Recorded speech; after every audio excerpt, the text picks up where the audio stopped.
Projeto 20 anos Educação Ambiental, entrevista de história oral realizada na Biblioteca do Centro de Memória de Educação de Praia Grande, Porto Aprendiz, no dia 10 de maio de 2017, pelo entrevistador Rafael da Silva e Silva, com o senhor prefeito Alberto Mourão, às 9h05. Prefeito, poderíamos começar com seu nome completo, sua formação, sua atuação política e profissional? Meu nome é Alberto Pereira Mourão, eu sou empresário da construção civil, minha formação é em ciências contábeis, direito. Comecei na cidade como vereador, vice-prefeito e estou no 5º mandato como prefeito da cidade. Na década de 90, na prefeitura a gente tinha a Secretaria de Desenvolvimento Urbano e Meio Ambiente. Como que surgiu essa preocupação de vincular as questões ambientais à educação, essa preocupação de ter uma educação ambiental aqui na cidade? O primeiro governo que eu liderei a partir de 93, né? A gente fez fizemos uma reforma administrativa. O objetivo era dar uma nova dinâmica à administração do ponto de vista de planejamento de médio e longo prazo. Não pode se pensar só no hoje, né? Isso é muito ruim para o país. O país não tem um plano de 5 anos, de 10 e de 25. Ele efetivamente vive administrando o dia a dia. Isso para uma sociedade é perverso. E a ideia era se reestruturar e pensar em todos os setores. Porque você faz planejamento, toda ação tem uma reação, é um processo natural da vida.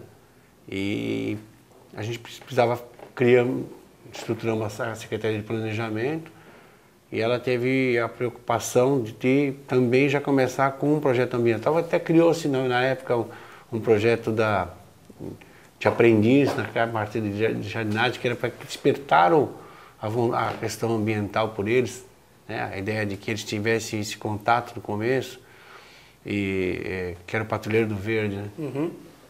Acho que eu diria que começou tudo ali no Patrulheiro do Verde em 93. Para que aquele cidadão no futuro já começasse, né, a ter esse contato direto com a questão ambiental e ele pudesse fazer esse um elemento transformador, levar essa ideia para dentro de casa. Como ele participava, leva para o seu meio. O homem é um produto do seu meio, né? A relação que ele tem com as pessoas dentro de casa, fora de casa, no ambiente da rua, dentro do colégio, em todos os setores. Ele vai se moldando a partir disso. Se você convive com pessoas que têm uma visão crítica de sociedade, acho que você passa a ter uma visão também melhor da sociedade para ser contestador. O homem tem que começar a aprender a pensar. Ele não pode... 2 2 são 4, mas por quê, né? Você tem que forçar o ser humano a pensar, porque ele vai buscar muito mais respostas, né, para as suas dificuldades. Então, o projeto começou praticamente, eu diria, com a Patrulha do Verde. E que depois foi, né, paralelo a esse processo, a educação, como vem se estruturando todas as áreas.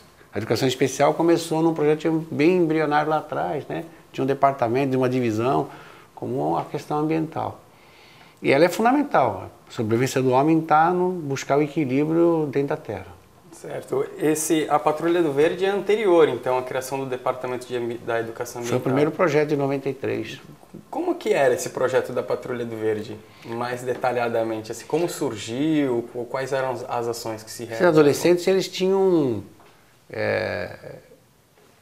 Nós tínhamos um departamento de manutenção de áreas verdes na cidade, e a gente percebeu que a gente podia usar essas crianças para estarem ali mexendo, conhecendo um pouco de como é que você mexe com a terra, a questão da qualidade dessa terra, como a planta, como poda. Então ele tinha um processo, ele tinha que estar na escola e tinha que depois vir um meio expediente para essa patrulha. E ele chamava de Patrulha do Verde, que era o nome que se achou naquela época, mas ele plantava, ele fazia poda do que ele plantava, ele replantava em outro lugar aquelas mudas que se criavam. Ele tinha um processo ali, né? Mas era mais de um processo de aprendiz, né? O objetivo era criar um elemento que pudesse, estruturar um elemento que pudesse ter essa visão crítica do meio ambiente e, ao mesmo tempo, poder se despertar para uma profissão. Eu falava, pode ser um um cara ligado à botânica amanhã, né? De repente ele gostou daquilo e ele resolve abraçar a profissão, né? Pode ser no meio do caminho e falar, não, eu vou trabalhar mais na área de jardinagem, então já vou começar por aí para depois desembarcar em outras profissões mais avançadas. Quer dizer, era para despertar a discussão. Certo. E esse projeto ele era realizado no espaço onde hoje encontra-se o Departamento de Educação Ambiental, lá no Portinho? Ali era a sede, né? No Portinho, era a sede do projeto. Certo. Aí desse projeto é que surge então o Departamento de Educação Ambiental? Aí 4 anos depois, 3, 4 anos depois é que surge o departamento. Ok, e você saberia nos dizer assim, ações mais pontuais do departamento? O que se esperava desse departamento? Queria interligar, tudo está interligado dentro do município. A gente fala que a Secretaria de Educação, o processo educacional, ele não é isolado como a saúde não é isolada. Não dá para trabalhar de forma isolada, porque se o papel da educação é levar um cidadão mais consciente, como é que ele vai ter consciência se ele não convive com o dia a dia desse processo? Então todo tem que ter uma interligação nesse processo.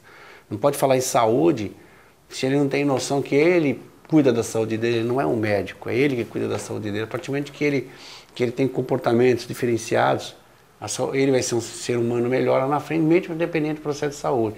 Porque o que você vai curar, tentar curar o defeito da máquina que ele não cuidou dela, né, adequadamente, pelo comportamento que ele teve. No meio ambiente, o processo é o mesmo. Nós, às vezes, estamos recuperando ou fazendo leis para evitar uma coisa que devia ser de forma natural, né, para a gente.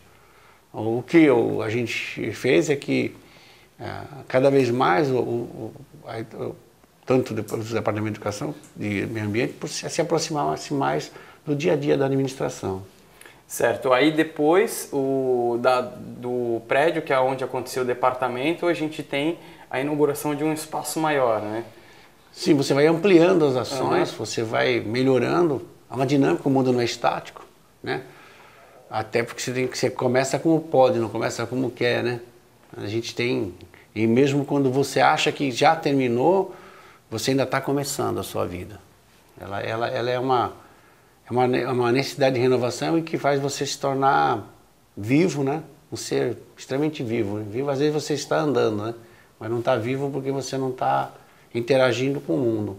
Você simplesmente é vegetativo. Então eu acho que assim, vale isso para as administrações, para os departamentos, para as divisões, para as estruturas. Elas interagem com o que está acontecendo, com as interferências externas que tem. O departamento vem num processo evolutivo e não vai ser esse que está aí agora. Ele tem necessidade de interagir com uma dinâmica, principalmente do jovem, porque é esse que nós temos que nos preocupar agora. O adulto a gente tem que fiscalizar hoje, né? E tentar conscientizar de uma forma um pouco pela pressão. O jovem é aquele que vai transformar totalmente esse processo, porque ele vai ter no seu subconsciente a ideia da necessidade de preservação do espaço. Entendi. Em falar em espaço, você poderia comentar um pouco sobre a revitalização do Portinho, inclusive o fato do departamento estar inserido ali naquele espaço? O Portinho já tem mais de 40, 50 anos, né? 40 anos, 40 e poucos anos, 40 e tantos anos de Portinho, mas sempre foi um equipamento abandonado que a população ainda hoje não frequenta com a intensidade que frequenta, né? Mas era assim, porque as pessoas veem mangue, cheiro de mangue, podre, só falta querer passar algum produto para desinfetar ali, né? A ideia é que cheira mal porque você na verdade tem esgoto. Pode até ter algum elemento estranho em decorrência da questão ambiental, mas não há dúvida que o mangue sempre vai cheirar, né? Uhum. Assim, parece que a gente se afastou um pouco dali por esse fator da existência dessa situação. E nós tínhamos necessidade de criar um lugar de lazer, mas que mantivesse um pouquinho de equilíbrio, o total equilíbrio, né?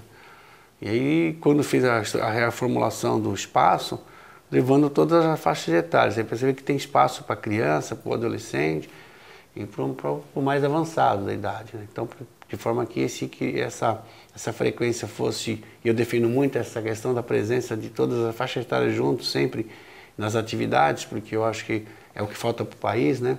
A gente ter esse respeito pelas gerações, né, futuras e passadas, né? Porque de forma que a gente consiga entender a importância de cada momento da evolução de da raça humana, e aí o Brasil tem esse defeito profundo, eu acho que está ligado a uma questão cultural, muito milenar já para nós, milenar não, mas eu diria assim, no início da nossa formação. Ali na reestruturação você vê que tem a questão da pesca mais com equilíbrio, a questão da navegação, e é um ponto de apoio para fazer os passeios monitorados educacionais, né, que são importantes, para mostrar a degradação, mas a presença de vida lá naquelas áreas. A gente não conseguiu uma coisa que a gente tem que perdurar, que era uma passarela em cima do mangue, naquela área que vai em direção à pista, aquele trecho todo. A ideia era se fazer um passeio monitorado dentro do sistema. E esse projeto de fazer essa passarela, ele vive ainda? Há essa intenção de... O desenho está feito, precisa de uma autorização ambiental. Não é para cortar nada, é fazer pequenas, tipo palafitazinhas, que você passeasse e mostrasse a vida dentro desse mangue. Aí os alunos poderiam sair para fazer... Eles já têm essa vivência, né, no barco, e é interessante que os esportes náuticos ali, eles de certa maneira eles aproximam também as crianças desse espaço, né? É interessante. Agora, além do departamento ambiental, nessa sua trajetória aqui em Praia Grande, você poderia nos dizer um pouco sobre as questões ambientais de forma mais geral, assim, para além da questão da educação, da educação ambiental, mas ações pontuais da prefeitura em relação à questão ambiental, como que a administração viu essa questão ao longo desses anos? Eu costumo dizer, um dia eu vou falar uma frase que pode chocar, né? Eu digo que o homem, para nascer, tinha que ter autorização ambiental. Ele tinha que ter licença de autorização para nascer, porque todo ser humano, quando nasce, ele é um elemento de impacto ambiental. Ele consome, irradia 80 watts de energia. Então o corpo da gente, num espaço, está irradiando 80 watts de caloria. Se botar 10 pessoas numa sala, mais que seja equilibrado o ambiente, ele daqui a pouco fica com calor, né? Porque começa a irradiar. Então tem aqui o cálculo de ar-condicionado, pela metragem cúbica, mais o fluxo de gente que vai ter ali dentro, né? Não é só pela metragem cúbica. Você tem que calcular qual é o fluxo de gente que vai ter. O homem, quando nasce, ele já é um elemento que vai produzir 700, 800 gramas de lixo diariamente. Ele vai ser o indutor desse consumo. 2/3 do corpo humano é água. Fica aí uma pergunta, né? Não tinha esse ser humano, 2/3 de armazenamento de água nele constante até a existência dele. Então, se nós temos 2/3 de água no mundo, imagine cada vez que a população está crescendo, nós estamos armazenando água no corpo de alguém. E estamos consumindo para o seu dia, consumindo para o seu dia de banho, né, para a sua higiene pessoal, consumindo pela alimentação, porque produção de alimentação depende de água, né, a agricultura depende de água para produzir o alimento para aquele ser humano. Então, você vê, no descarte ele provoca lixo, na existência ele provoca impacto de calor na massa da terra. E a gente vai passar algumas coisas básicas na questão da água e o saneamento básico também, né? Então, assim, e a necessidade de consumo, né? A partir do momento que ele vai ser um consumidor de outras áreas fora da alimentação, né? De roupas, de carro, de tudo, ele vai consumir extração mineral, ele vai consumir uma porção de coisa. Então, a gente tem que achar uma forma de continuar o mundo a crescer, a raça humana a crescer e evoluir, mas que isso não seja uma crise civilizatória para nós. Porque, assim, pensando onde foram parar as civilizações passadas, né, as mais antigas, a extinção dela, por que acabaram? Já que nós não chegamos num processo de uma crise civilizatória. Já tivemos crise civilizatória. Eu acho que a gente está a caminho de uma nova. Não quero dizer que isso vai acontecer no ano que vem. Mas para uma sociedade, para uma evolução de um mundo, 100 anos, 200, 300 anos, é amanhã, né? Porque você não contém hoje, tudo que nós temos que dar hoje uma desacelerada, a gente tem que pensar num processo de super prazo, mas esse super prazo de uma civilização é pequeno. Nós não dê tempo para mais nada. E eu diria que a nova componente, ou talvez seja um dos componentes, quando você junta ambiente com os conflitos sociais, que também estão um pouco ligados a isso, mas religião, economia, né? E se junta a questão de ausência de meios, porque a partir do que você não pode se mais... Você está extraindo e não está aguentando, é óbvio que a gente vai ter um estresse social mundial. Para a gente evitar isso, a gente tem que buscar um equilíbrio desse processo de crescimento. E o meio ambiente, acho que é a parte mais importante disso. Porque nós sempre temos aquele processo de nada pode, mas a gente continua crescendo populacionalmente. Então a gente precisa buscar alguma coisa que pudesse entender isso. Porque os meios de produção, eles estão nesse estado de produção porque você está crescendo. Se a gente falasse assim, vamos olhar para o Brasil, que tem 200 milhões de habitantes, e eu vou mandar no tempo de 100 milhões de habitantes. Eu tinha que desistir de agricultura para comer. Agora eu tenho que produzir por dobro dessas pessoas 50 anos depois, 60 anos mais depois. E aí? Eu não estou produzindo nenhum bem supérfluo, estou produzindo comida. Estou produzindo energia, para ele consumir energia. Né?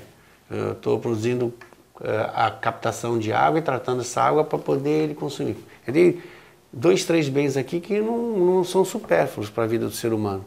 Mas a gente continua, agregou mais 100 milhões de pessoas e tem um discurso equivocado.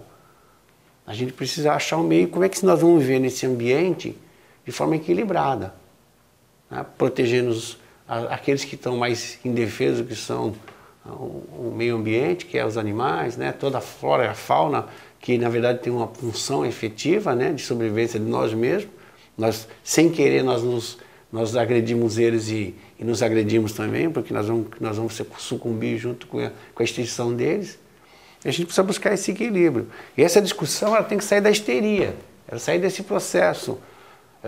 Não pode. Né? Foi quando eu disse que não pode, então a gente tem que ter uma certificação de para nascer. Né? Você não pode fazer mais nada. A gente pode fazer tudo, desde que você faça o quê? A política da reaproveitamento dos meios. Então, não pode extrair, mas vamos estabelecer regras que possam reaproveitar tudo aquilo que nós estamos tirando do solo, né? A expansão, a discussão. Parou a discussão de se eu tinha 20 mil, vamos para Grande tinha 30 mil habitantes há 40 anos atrás. Eu já tenho 315 e vai chegar nos próximos 8 anos a 400 mil habitantes. Você não bota 10 vezes mais população numa região sem expandir. Então a discussão é, melhor verticalizar ou horizontalizar uma cidade? Eu defendo hoje que tem que se verticalizar, para evitar o desmatamento. Né? Para a gente evitar o desmatamento, aproveita melhor o espaço urbano desmatado. E há uma discussão antiga de que a verticalização era danosa. Eu não sei se é mais danosa do que você tem mecanismo para fazer uma verticalização com qualidade de vida. O que não pode é continuar expandindo. Se é uma cidade horizontalizada, é óbvio que ela vai buscar espaço. Se Praia Grande hoje tivesse que construir tudo que está construído aí, tomando de forma horizontal todo o térreo, nós já teríamos desmatado 100% da cidade, talvez não coubesse lá. Entendi. Então, assim, a cidade tem hoje, só para vocês terem um número mais adequado, 180 mil imóveis. Desses 180 mil, aproximadamente 120 mil são apartamentos.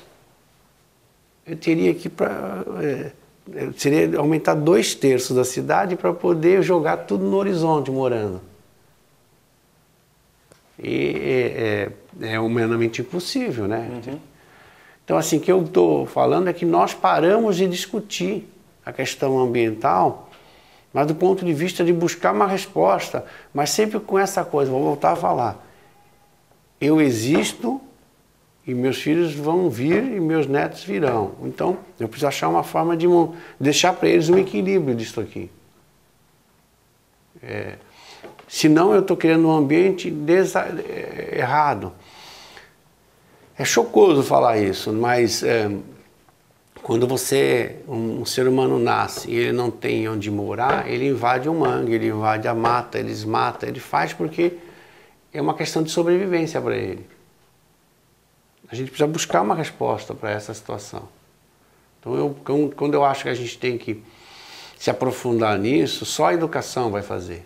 Porque a educação, e se ele tiver noção de que dessa coisa que eu estou falando aqui agora, que eu acho que essa é uma questão que precisa ser discutida, que quando ele tiver essa percepção de que para ele viver ele precisa de forma mínima de tal coisa, e essa mínima de coisa que ele precisa para viver, do ponto de vista biológico, ele vai ter que agredir o ambiente, se ele não pensar como superar isso.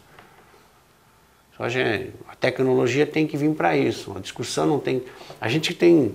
E aí eu não estou defendendo um Estado socialista, não, mas eu acho que a gente tem que começar a pensar que a tecnologia não tem que vir para concorrer economicamente e oferecer ao ser humano coisas que talvez não fossem tão necessárias, mas tem que vir para fazer uma atualização tecnológica que nos permita vivermos em mais pessoas com menos meios, né? Sim, se eu não precisar construir uma nova hidrelétrica, porque eu consigo, com a mesma energia, viver com essa população atual e mais uma quantidade que vai crescer, eu já fiz o meu trabalho tecnologicamente. Vamos dar um exemplo? Eu acho que o LED veio para fazer isso, né? Para vocês terem uma ideia, o Brasil tem hoje em torno de 20 milhões de lâmpadas públicas de rua, de iluminação pública. Deve estar mais ou menos isso. Para quem tem 32 mil lâmpadas. Se substituísse hoje 100% de todas as lâmpadas públicas do país, o consumo seria a redução do consumo do tamanho do Itaipu. Então, o LED vem, porque uma lâmpada de LED, nós vamos colocar a lâmpada de LED agora de 80 a 90 watts, que representa uma lâmpada de 360 a 400 watts. Então eu arranco uma lâmpada de 400, de consumo de 400 watts, e boto uma de 80 a 90. Então eu estou consumindo menos energia. Agora soma isso, você vê o tamanho do consumo de energia todos os dias só para a iluminação pública.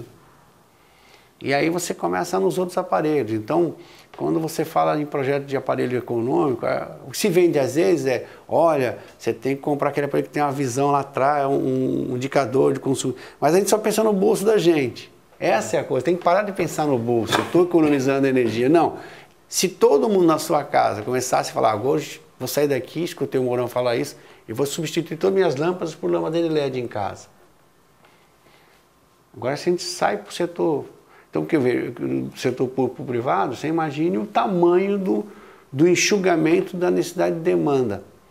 Que automaticamente, se você reduzir o consumo de energia para iluminação pública e para consumo residencial, que é uma necessidade, né? Você tem que ter a tua geladeira, teus equipamentos, esse valor, esse produto, essa geração de energia que vai sobrar, ela acaba beneficiando o setor produtivo que precisa continuar crescendo e produzindo algo para nós vivermos.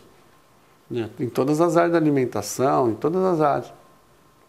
Então, quando eu falo em tecnologia, que venha para nos ajudar a manter o equilíbrio, não expandirmos a necessidade de extração. Porque quando você vai lá, quer fazer uma nova hidrelétrica, você tem que alagar, você tem que impactar no meio ambiente. É a questão também que eu defendo na questão do lixo, né? Hoje tem tecnologia que é pirólise de óleo continuada, que ela praticamente ela acaba com 98% de todo o resíduo sólido. Tem um alto custo? Tem. Então a sociedade precisa discutir. É tirar dinheiro do BNDES para financiar, né, a compra de uma empresa de comunicação, como foi feito no passado, né, nesse país. A gente dá dinheiro do BNDES para comprar uma empresa que não tem um fim específico de ajudar a equilibrar a necessidade de ampliar as ações na área de meios para a gente sobreviver. Eu acho que no papel do BNDES não está cumprindo o seu papel adequado, né? Porque era mais fácil ele chegar e falar, eu vou financiar projetos que efetivamente possam ajudar um homem a melhorar a sua vida, a condição de vida, sem necessariamente aumentar a extração de meios. E aí é que entra o financiamento para as usinas de lixo. Quer dizer, elas não ficam em pé do ponto de vista do ponto de equilíbrio econômico, né?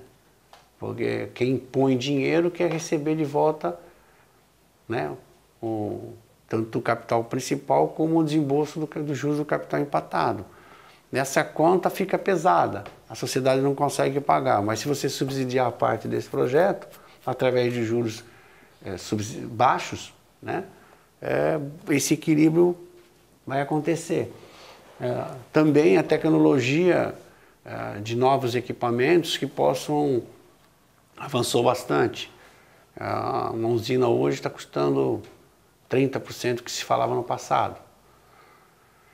Mas ela pode ter um impacto grande. Por que eu falo da usina? Porque quando eu falei no início que a gente gera 800 gramas de lixo diariamente, eu preciso levar para algum lugar. Vou jogar no aterro que vai criar um impacto ambiental ad eternum, né? Se eu pegar esse material e tratar ele, eu vou gerar energia. Mas para eu sair, dar o arranque, eu preciso de pôr o dinheiro. Então, se eu preciso de 100 milhões para colocar ali, eu preciso que existam 100 milhões com juros adequados. Mas o impacto que ele vai criar no meio do ser humano, do entorno da vida das pessoas, numa comunidade, é enorme. Porque você vai não só gerar energia com aquela solução técnica, né? E aí ela vai se autoequilibrar, mas mais importante que isso é que você não vai ter que enterrar lixo em algum lugar e criar um impacto. Então é com essa visão de sociedade que a gente tem que trabalhar. Eu não posso, e eu tenho falado até em algumas reuniões, junto aos órgãos responsáveis pelo controle, eu brinco que quem casa quer casa, né? E quem nasce precisa viver. Então, não há dúvida que a gente tem que achar instrumentos para montar esse equilíbrio, tanto no ponto de vista tecnológico como financeiro, para poder não entrarmos naquela crise civilizatória que nós estamos achando aí, que ela já começa a pontuar, né? As crises na Europa, as crises na África, né? Os países que a gente está vendo por aí, todos os conflitos, né? Já começamos, nós nos unimos no mundo globalizado. Agora a gente começa a dizer que não queremos nos globalizar mais, como se isso fosse possível hoje, né? É possível. Pega um tiro de canhão em cima de um satélite de transmissão e a gente acaba com as transmissões de comunicação entre os povos.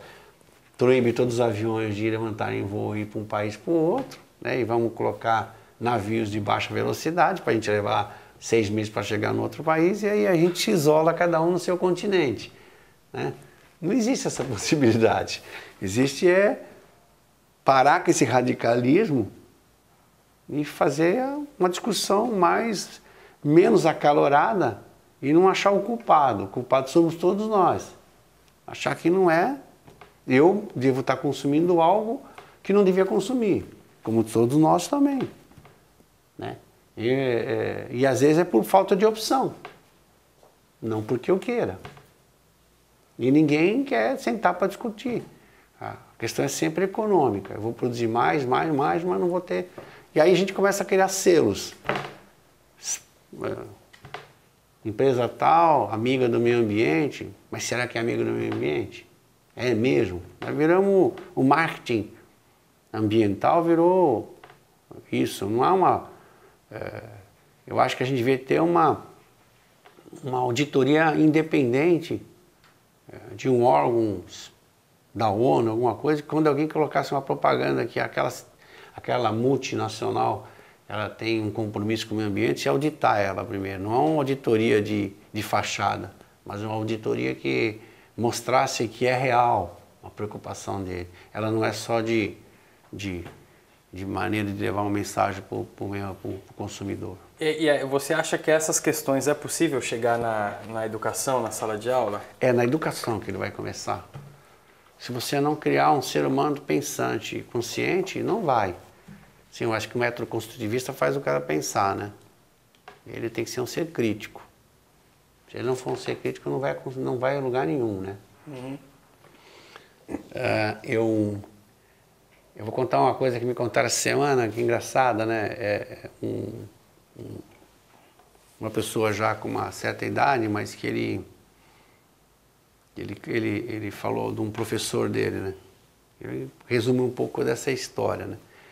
Ele até era aluno da Mackenzie há muitos anos atrás e o professor de matemática chegava em sala de aula e passava 3 ou 4 problemas, botava na lousa e para eles resolverem.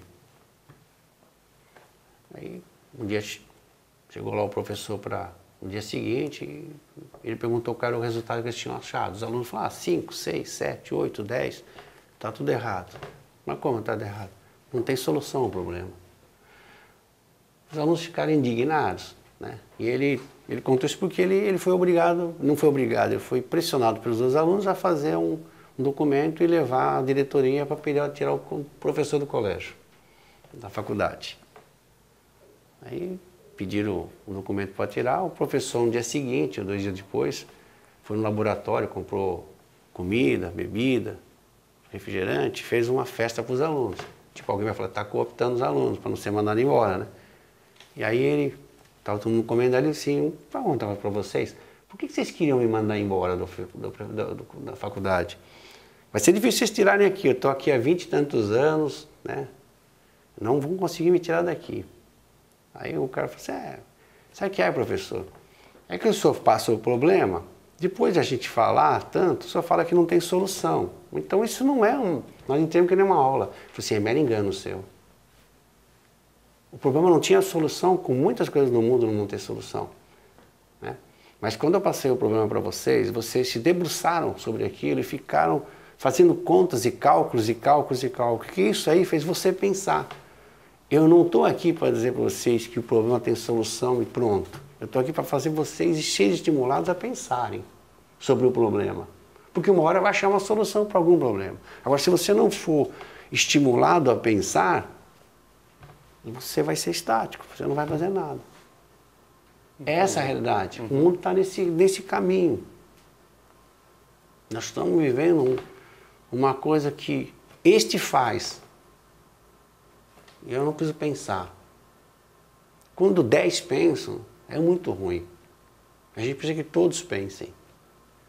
Porque essa coisa irradia, sabe, até uma consciência. Na pior hipótese, quando 10 acharem a solução, os outros 100 falam assim, cara, agora a gente vai por aqui.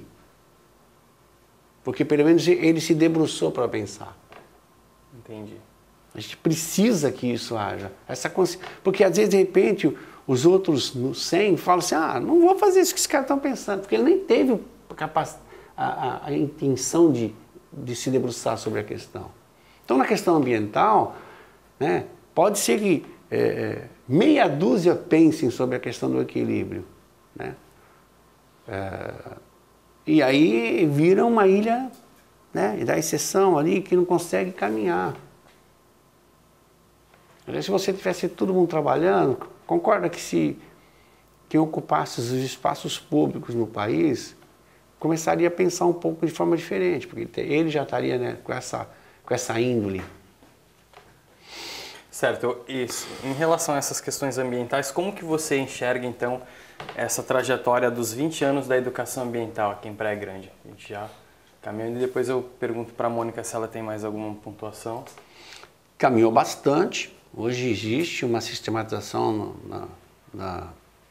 das políticas públicas em todas as áreas, dentro da administração. Não só na educação. Não só na educação, certo. que se irradia, lógico. Há um intercâmbio entre essas políticas, podemos dizer assim, um diálogo. Sim, há um consolidado? há um diálogo hoje. Ele tem que se aprofundar mais, né? Tem que se aprofundar. Seria aí uma mentira eu falar que ele está pleno, não está pleno, precisa se aprofundar. Eu venho batendo muito de que não há isolamento de nenhuma secretaria, não há uma interligação entre, como na educação tem uma interligação entre as matérias, não há dúvida disso, que na hora da execução, no dia da operacionalização daquilo que você aprendeu, ela tem uma interligação no processo normal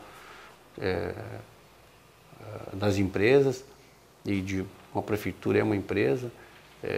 Acho que fora, no meio da rua, gradativamente isso está se começando a crescer. A gente percebe alguns jovens já com esse processo de consciência, a gente percebe isso, porque nós se não muda para mudar uma geração são 25 anos, né? Mais 25, você reciclar todo esse processo, nós vamos levar muito tempo. Aquilo que eu falei no começo, aos já formados, do ponto de vista físico, só a fiscalização e a pressão. As gerações futuras é a educação, que aí é o tempo de transição que a gente precisa. Acho que a gente conseguiu evoluir bastante. O monitoramento, o passeio em áreas degradadas, mostrando o impacto. Às vezes, eu receio de levar um lugar impactado, dá a impressão de que há um relaxo do poder público. Não, o prefeito não foi lá e jogou entulho no mangue. Não foi o prefeito que jogou, né? Foi o cidadão que catou uma caçamba de lixo, de entulho de RCC da Construção Civil, e achou que mangue é lugar de cheirar mal, é lugar de descarte. De descarte. Então, joga lá no mangue. Não era assim que se falava antigamente? Joga lá no mangue. E a partir do momento que você leva desprovido da crítica ao governo, e sim à sociedade, porque crítica à sociedade, né? Eu não pego geladeira e jogo no rio. Eu não pego fogão e jogo no mar. Entendeu? Eu não sou eu sou... mas a prefeitura tem que recolher. Há agentes e meios para fazer isso. Mas se tiver consciência, não vai acontecer. Não precisaria ter esse gasto, né? Esse gasto. Que gera impacto ambiental, esse gasto. Quando você pega o processo educacional e faz ele chocar com isso, né? Nós, essa semana, estamos fazendo deflagrando uma operação policial, pesada por determinação minha, e falei que é para pegar e levar para a Delegacia de Meio Ambiente. Por caçambas de entulho de construção civil jogada no fundo da Vila Antártica. Você olha lá, é chocante, mas eu não tenho culpa, eu como prefeito. Entendeu? Mas se levar a criançada lá, do bairro, para conhecer aquilo e mostrar o impacto que está acontecendo e o que pode provocar na vida dele, porque ele acha que ele não vai ser atingido por aquilo. Mas ele está com 7, 10, 15 anos. Ele será muito mais atingido que nós por aquele processo. Aí talvez ele comece a irradiar ali uma fiscalização. Ele tem que ser fiscal, ele tem que fotografar, ele tem que telefonar para poder... E o cara, quando ele começar a ser apertado, ele não vai fazer mais. A gente precisa fazer essa coisa. Então, acho que a educação pode ajudar, mas sair do âmbito da crítica ao governo. O governo somos todos nós. Não tem como. Entendi. A gente caminha para o final da entrevista. Eu gostaria que você concluísse apontando, de repente, futuros projetos e faz uma conclusão da entrevista. Acho que a criação do departamento, como todo projeto como essa, tem que começar pequenininho, né? Para poder sentir a as necessidades gradativas. Eu acho que ele cumpriu o seu papel, vem cumprindo. Volto a falar, não é estático, não deve ser, senão estaria contradizendo aquilo que eu tentei falar aqui, principalmente na cidade do ser humano, ser posto a pensar. O que eu acho é que a gente tem que avançar mais no processo, principalmente daqueles áreas da educação que nós não temos jurisdição, dentro da rede municipal.